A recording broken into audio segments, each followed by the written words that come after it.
अस्सलामुअलैकुम दोस्तों, स्पोर्ट्स अब उर्दू में खुश आमदीद। आज की वीडियो में हम बात करेंगे कि किस तरह मोहम्मद रिजवान ने खामोशी से टीम के फैसले कबूल किए और किस तरह वो अपनी नई पोजीशन की वजह से आइंदा सिलेक्शन पर असरअंदाज हो सकते हैं। अगर आपको वीडियो पसंद आए तो लाइक और हमारे चैनल को सब्सक्राइब लाजमी कर दीजिएगा। दोस्तों, जब पाकिस्तान टीम ऑस्ट्रेलिया के लिए रवाना हो रही थी तो उस वक़्त रिजवान उन प्लेयर्स को टीम में शामिल करना चाहते थे जो उनके ख्याल में बेहतर कारकर्दगी दिखा सकते थे, मगर उनको मुकम्मल इख्तियार नहीं मिला था। रिजवान ने खामोशी इख्तियार की और जो टीम उन्हें दी गई उसे कबूल करके मैदान में उतर गए ताकि पहले कारकर्दगी दिखा सकें और फिर मुस्तकबिल में अपने फ़ैसले कर सकें।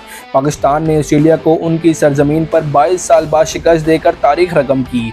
बड़े बड़े ममालिक जैसे भारत, इंग्लैंड और न्यूजीलैंड भी इस कारनामे को अंजाम नहीं दे सके थे। रिजवान की कारकर्दगी ने उनके इख्तियारात में इजाफा कर दिया है और वो अब मज़ीद मजबूती से अपनी पसंदीदा टीम सिलेक्ट कर सकेंगे। अब बात करते हैं कि उन खिलाड़ियों के जिनको रिजवान आइंदा टीम में शामिल करना चाहेंगे। नंबर 1 खिलाड़ी है फ़खर जमान। रिजवान फ़खर जमान को अगली सीरीज़ में टीम में शामिल करने का इरादा रखते हैं। वो समझते हैं कि उनकी मौजूदगी से बैटिंग लाइनअप मजबूत होगी। नंबर 2 खिलाड़ी हैं मोहम्मद वसीम जूनियर।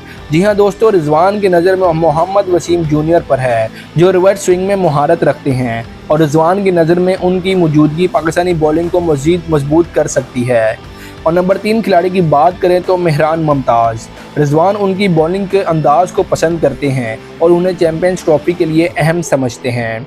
तो दोस्तों, ये है रिजवान के मुस्तकबिल का प्लान कि कैसे वो अपनी टीम को मजबूत बनाना चाहते हैं और किन खिलाड़ियों को टीम में शामिल करने का इरादा रखते हैं। अगर आप रिजवान की इस हिकमत अमली को पसंद करते हैं तो कमेंट में रिजवान जिंदाबाद लिखें और हमारे चैनल को सब्सक्राइब करें ताकि आपको क्रिकेट की मज़ीद अपडेट्स मिलती रहें।